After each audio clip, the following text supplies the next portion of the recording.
My name is Pranjay Kumar Gaurav.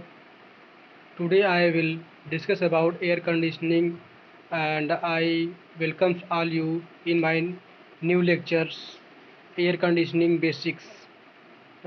In this chapter we will discuss about the air conditioning basic related terms.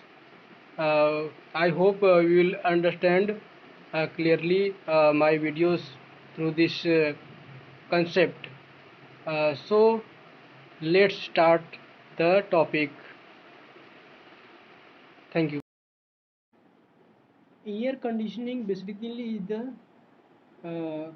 conditioning of air according to the human comfort, such as like temperature or humidity. तो air conditioning का मतलब होता है कि air को human के comfort के अनुसार, उनकी आवश्यकता के अनुसार उसको ह्यूमिडिटी को और उसके टेम्परेचर को कंट्रोल करना क्या कहलाता है, एयर कंडीशनिंग कहलाता है। तो एयर कंडीशनिंग में सबसे पहले एक चीज़ है degree of freedom of moist air, यानी कि जो भी हमारे वायुमंडल में आसपास जो मॉइस्ट एयर मौजूद होती है उसका डिग्री ऑफ फ्रीडम 3 होता है। इसके बाद स्पेसिफिक ह्यूमिडिटी और ह्यूमिडिटी रेशियो क्या होता है। तो स्पेसिफिक ह्यूमिडिटी या ह्यूमिडिटी रेशियो किसको कहते हैं, तो या इसको हम क्या कहते हैं, हिंदी में कहते हैं स्पेसिफिक को विशिष्ट आर्द्रता। विशिष्ट आर्द्रता क्या होती है, आर्द्रता अनुपात क्या होता है।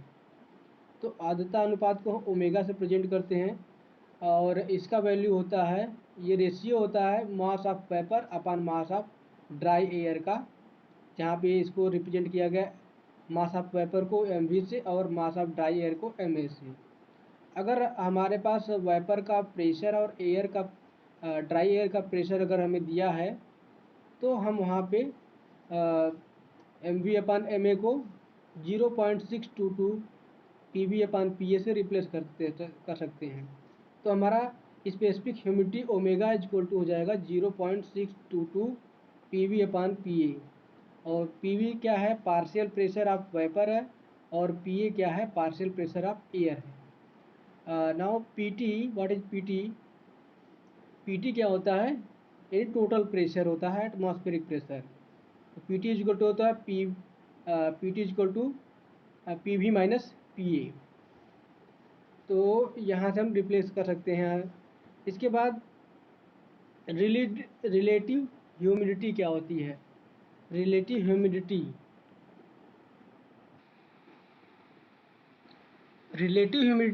इसको रिप्रेजेंट करते हैं फाई से, और रिलेटिव ह्यूमिडिटी यानी कि सापेक्ष आर्द्रता क्या होती है, तो mv upon mvs equal to pv upon pvs, where mv is the mass of vapour, mvs is the mass of vapour in saturated condition.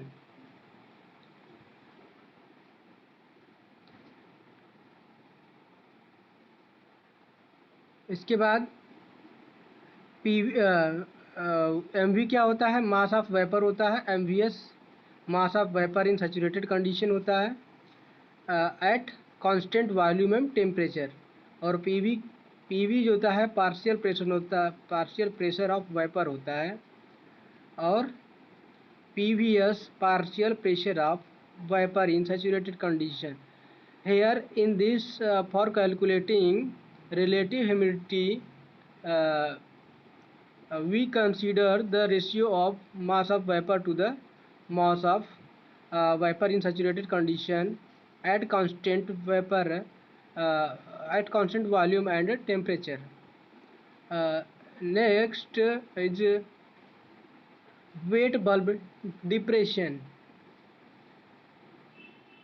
Wet bulb depression is equal to dry bulb temperature minus wet bulb temperature, dBT minus WBT is equal to the wet bulb depression, यानी wet bulb में कितना depression हुआ, कम हुआ, वो क्या होता है dBT, यानी ड्राई बल्ब टेम्परेचर में से हम माइनस करते हैं वेट बल्ब टेम्परेचर को। इसके बाद degree of saturation, degree of saturation इसको रिप्रेजेंट करते हैं म्यू से। तो डिग्री ऑफ सैचुरेशन होता है it is the ratio of actual specific humidity omega to the saturated specific humidity. It is represented by mu is equal to omega upon omega s, which is equal to the phi into pt minus pv.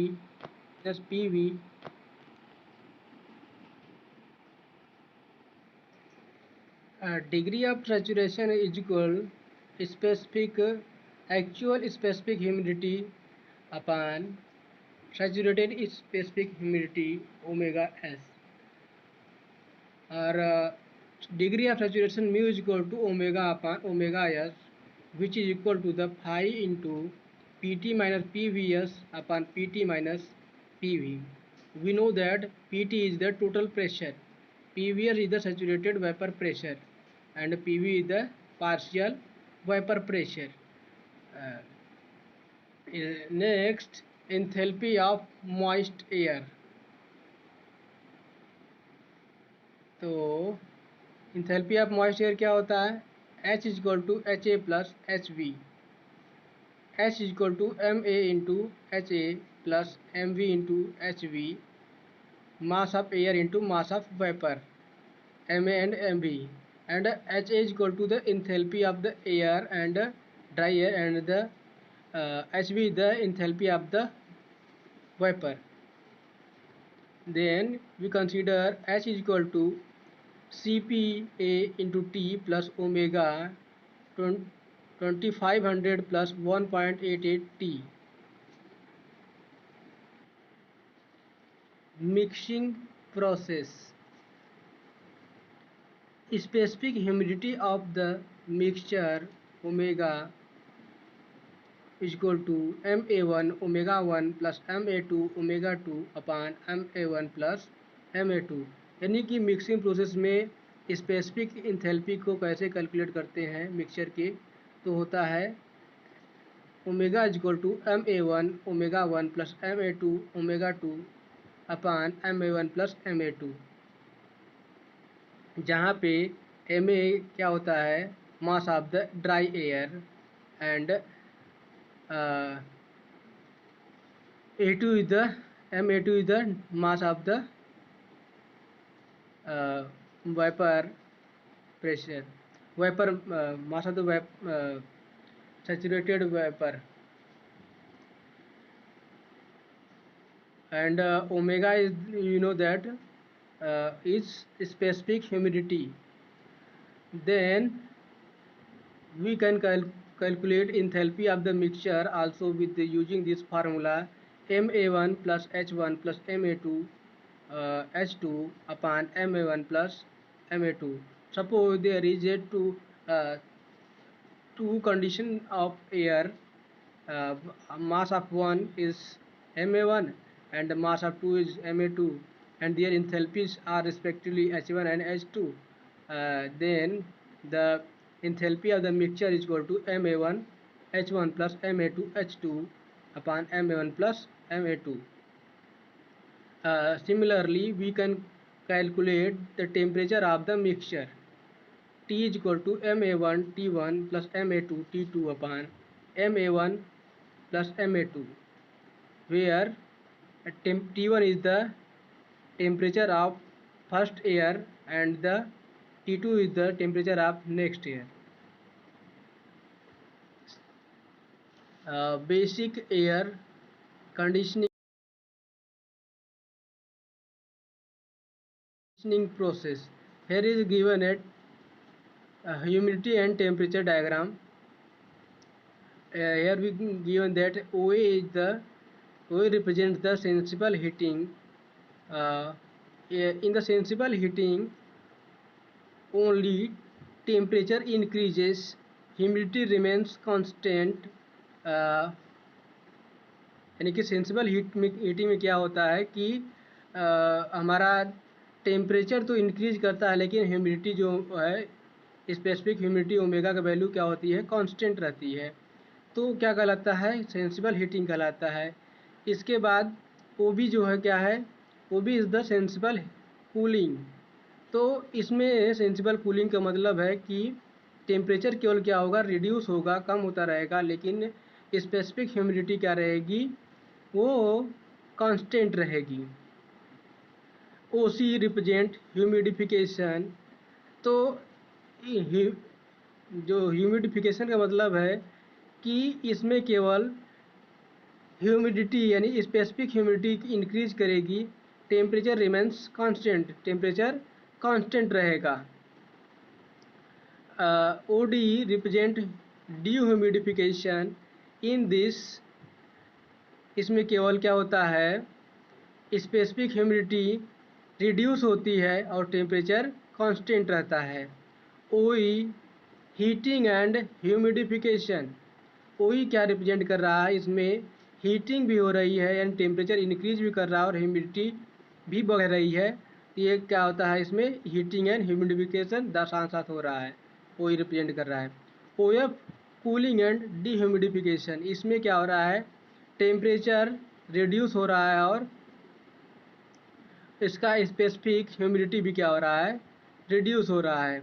O G represent क्या करता है, cooling and humidification. O G represent करता है कि इसमें temperature decrease हो रहा है यानी कम हो रहा है, ह्यूमिडिफिकेशन बढ़ रहा है यानी कि स्पेसिफिक ह्यूमिडिटी इंक्रीज कर रही है। इसके बाद ओ एच रिप्रेजेंट करता है हीटिंग एंड डीह्यूमिडिफिकेशन। इसमें टेम्परेचर तो इंक्रीज होता है और स्पेसिफिक ह्यूमिडिटी रिड्यूस होती है, तो इसलिए इसको कहते हैं heating and dehumidification. Now next topic is sensible heat factor. What is sensible heat factor? Here is given that sensible heat factor is the ratio of sensible heat to the total heat. यानी sensible heat factor क्या होता है कि sensible heat और total heat का ratio होती है। जैसा कि यहाँ पे डायग्राम में दिखाया गया है कि हमारा सेंसिबल हीट इक्वल टू है H3 माइनस H1। इसमें क्या होता है कि केवल हमारा टेम्परेचर कांस्टेंट रहता है लेकिन इंथैल्पी इंक्रीज होती रहती है। टोटल हीट दिखाया गया है यहाँ पे, total heat is equal to H2 माइनस H1। इसके बाद कुछ कंडीशन दिया गया है, कुछ स्पेसिफिक चीज़ दी गई है, जैसे sensible heat factor is equal to 1 for sensible heating and cooling, sensible heat factor is equal to 0 for humidification और डीह्यूमिडिफिकेशन। तो सेंसिबल हीट फैक्टर का वैल्यू 1 होता है सेंसिबल हीटिंग और कूलिंग के लिए, और सेंसिबल हीट फैक्टर का वैल्यू 0 होता है ह्यूमिडिफिकेशन और डीह्यूमिडिफिकेशन के लिए। अन्य की वैल्यू क्या होती है, वेरिएशन करती रहती है। Next one is bypass factor, BPF। तो बाईपास फैक्टर क्या होता है, it is the ratio of actual loss upon ideal gain. यहाँ पे दिया गया है टेम्परेचर, एक कॉइल बना हुआ है, एयर एक तरह से पास कर रही है, एक तरह से एग्जिट हो रही है। तो बाईपास फैक्टर टेम्परेचर हमारा फिगर के अनुसार होगा Ts minus T2 upon Ts minus T1। Bypass factor represent the effectiveness of the coils. यानी कि बाईपास फैक्टर ये रिप्रेजेंट करता है कि कॉयल कितना इफेक्टिव है, कितना प्रभावशाली है, यानी कितना कैपेसिटी उसका है। Efficiency of coil, efficiency of coil can be calculated by air T2 minus T1 upon Ts minus T1, where T2 minus T1 is the actual gain upon Ts minus T1 is the ideal gain। यानी कि efficiency of coil जो होता है actual gain और ideal gain का ratio होता है। इसके बाद हमारा एक चीज़ और होता है, efficiency of coil plus bypass factor is equal to 1 होता है। या एक चीज़ और है कि contact factor is equal to 1 minus bypass factor. Contact factor value होता है 1 minus bypass factor. Suppose there are many coils in a series, then the bypass factor equivalent is equal to x of coil with more than one row, n coil, then x equivalent is equal to x power n. uh, Suppose one coil, the efficiency of the bypass factor of a coil is x, then if we uh, put n coils in a series, then of same capacity, then the equivalent bypass factor is equal to x power n, where n is the number of coil. For sensible cool heating, coil temperature is greater than dry bulb temperature. For sensible cooling, dpt is less than temperature of coil, and temperature of coil is less than dry bulb temperature. For cooling and dehumidification या summer AC, temperature of coil is less than dpt, and dpt is less than dbt at dry bulb temperature. I hope all of you like my video, and you will gain some knowledge from my videos. Then like, comment and share. Thank you.